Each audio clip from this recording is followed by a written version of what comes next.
I never thought the biggest humiliation of my life would come from the mouth of the boy I raised like my own son for 12 years.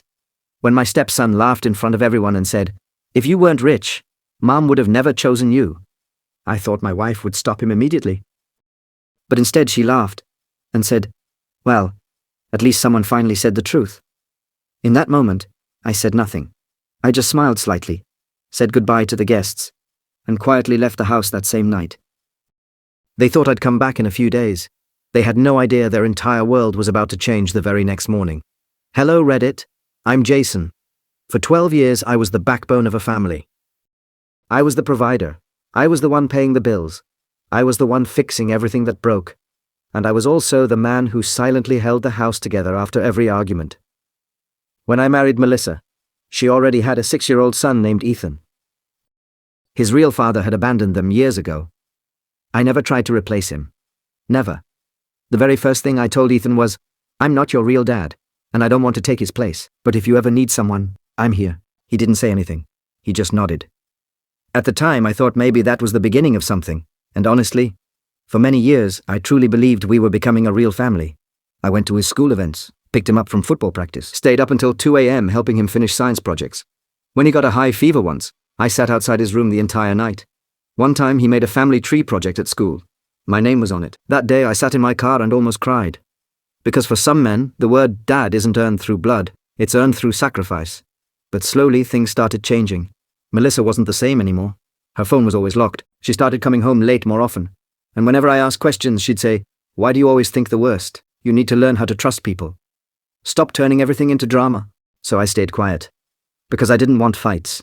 I wanted to save my family. And maybe that was my biggest mistake. Some people mistake your peace for weakness. Then came the night that ended everything.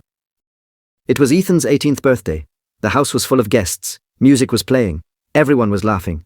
I'd organized a huge party for him, bought him a brand new watch, even paid the first installment of his college tuition. I had just placed the cake on the table when Ethan looked at his friends, laughed and said, "Good thing this guy's rich. Otherwise Mom wouldn't have even looked at him."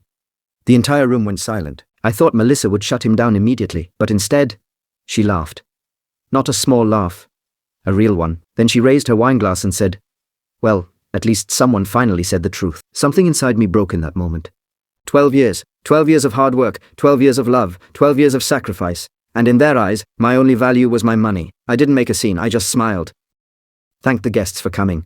And at 2 a.m. after everyone was asleep, I quietly started packing my things. With every box I packed, I realized something painful in that house. My income mattered more than my presence ever did. The next morning, Melissa woke up to a single file sitting on the kitchen table. Bank accounts closed, joint credit cards cancelled, legal papers to sell the house, and on top of everything, one short note: "Now go find another rich man." At first, she called screaming. Then she cried.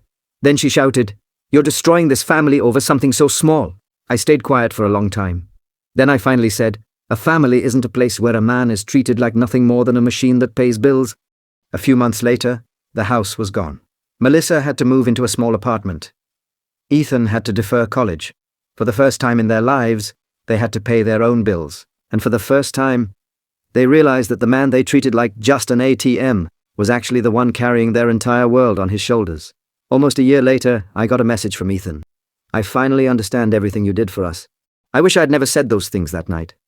I read the message, stared at the screen for a long time, then locked my phone. Because some regrets come too late, and all they leave behind is pain instead of a second chance. If you made it this far, tell me honestly, would you have walked away too?